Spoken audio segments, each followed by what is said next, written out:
Alright, first things first. Part few, not part A. We're not dealing with two. Why for the two? You see, part few. Where was I? Yeah, Bernardo Silva, bro. I dubbed you as a top 3 midfielder in the world. I still stand by that. I'm dying on that hill. Right now, Bernardo Silva is top 3.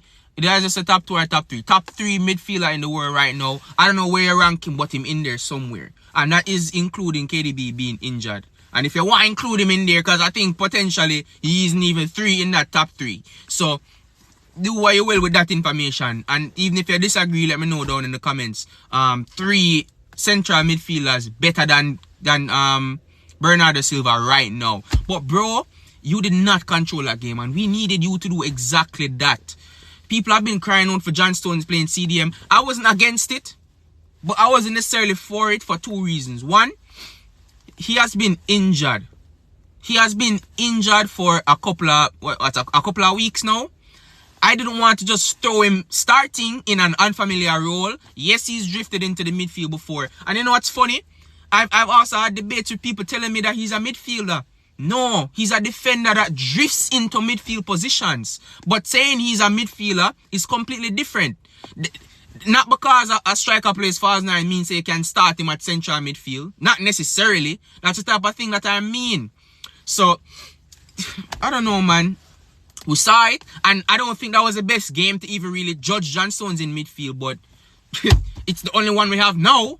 So I would have much preferred if there's at least one player. You know, if Kovacic was just a little bit more fit, I would say start Kovacic. Do not start John Stones. Bring him on in the game. Hopefully we gain more control with that with him being on the pitch at that point in time. And we move from there. Get him 20 minutes, 25 minutes to build up fitness gradually and start him. I'm so glad and grateful that he did not get injured starting against Aston Villa Park. Because that is a team that plays a rigorous style of football in terms of physicality. Unai Emery likes to build his teams like that. So I wasn't even too surprised by it. Spoke about John Stones, spoke about Vardy, spoke about Bernardo, spoke about Alvarez, Kyle Walker, Akanji in that John Stones role, bro. I'm gonna say this again. Akanji, I rate you. I rate Akanji. I think him gets so much hate, and that make me want to defend him so much more, because I think a lot of the hate he gets is unjustified. But I get why people do not want to see him in that John Stones role. I completely get it. But this is my take on it. You remember Danilo? How Danilo was just a really good, serviceable player for the club. You know, he's dependable. Maybe not who we'd want to see starting week in, week out. But, well, for me at least. I can't speak for anybody else. Maybe not who I'd want to see be starting week in, week out. But I knew that he would do his best whenever he's in the team. And that he would be a serviceable player. Like, he's not one of those players who's going to come in and it's just, the wheels are just falling off the wagon, and it's just like, oh wow, we just lost the game because he played. That's what I think Akanji is right now. I think he's a very serviceable player. I think he can play that Stones role to a serviceable, decent level. Right? That's it. That is it. For this system to work as well as we want it to work, it needs to be John Stones. He's the only one in the squad right now that can do that. Maybe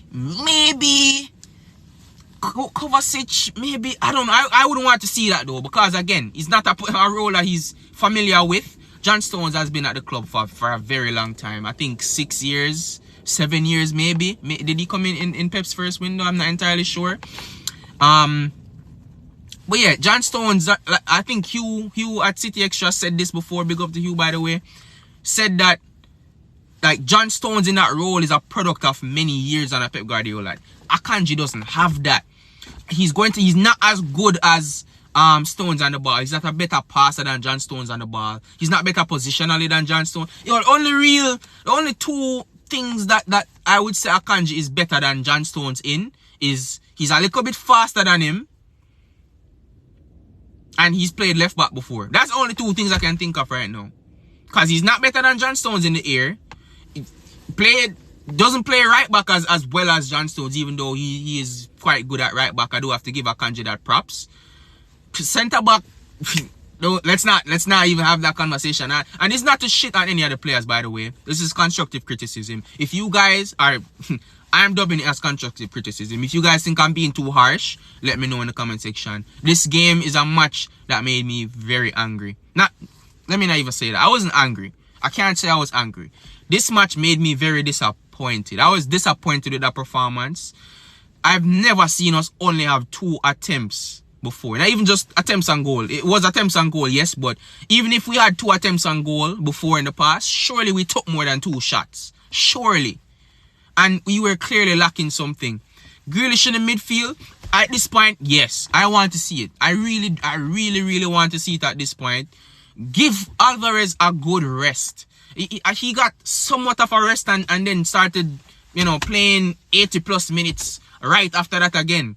Like, give the man like a good proper 90 minutes and then 60 minutes the next game. Come on, 30 minutes. Like, proper rest. And then maybe you start rotating him a bit more after that. Maybe that happens when KDB comes back into the team. I don't know, bro. But Jack Grealish, I don't see why not. Especially with Doku looking like he's going to be the main left winger from here, at least for the foreseeable future. Drop Jack Grealish in that midfield area. I also have no problem with Grealish playing on the wing, of course, but he has that ability to play there. Doku does not, or in my opinion at least. Maybe Doku would be a decent 10. I don't know. I think he's just an out-and-out wing. I wouldn't want to see him anywhere else in the squad right now. So that's why I'm saying this. Whereas Haaland, have to talk about Haaland. Absolutely no service. You guys cannot be cussing Erling Haaland for that performance. As a matter of fact, he literally had our only 2 attempts in the game, and he put the 2 of them on target. And yes, he was offside a good amount of times as well. But Aston Villa does have, by far, by the way, the best offside trap in the league. The best. Yeah? Not like no, you know, them kind of good at it. No, they have the best offside trap in the league. And again, this is not supposed to sound like excuses, but I don't think that we supplied Haaland with any necessary level of chances to go on and win us the game. And we have a serious problem where if it's not Haaland, it seems like it's not gonna be anybody. Alvarez couldn't get himself in the game. He's our next best goal threat. Doku didn't play. Again, he's up there in terms of our goal threats. Who else? Who else was going to step up and actually... Who started that game was going to step up and score us a goal in that particular game? Phil Foden, maybe. He got subbed off after like 70 minutes for what I don't know. Because I don't think he was the worst attacking player on the pitch. So how is he the one coming off first?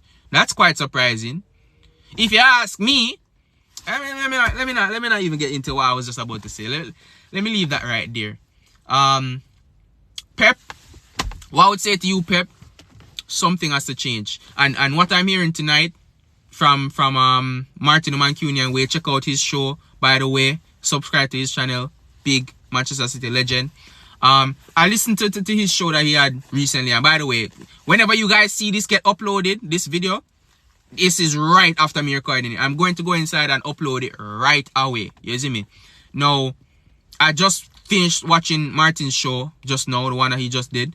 And he was saying he heard from his source that we had a 2.5 hour meeting or something like that with the first team. And Pep was absolutely furious after the game. That is what I want to hear. That's what I need to hear is going on. And right now, I would say, Pep, we either need to change the roles of the players that you're putting in the team. For example, Vardial, either Vardial at left back or Vardial going so far up. And... Kyle Walker being overlapping and going right wing. I don't want to see that anymore, to be honest with you. What else? Alvarez in the 10. Somebody else, please try somebody else there, Pep. Please. I can't watch it.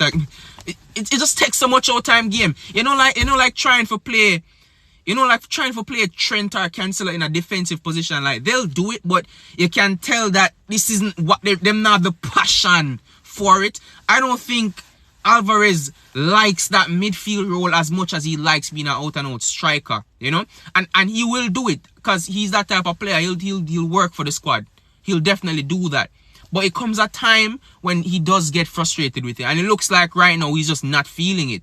So something has to change. Whether it be the system or the personnel in the system or the roles of the players in the system. But I trust Pep to get that done. And we can go on and win the league. Big up you guys.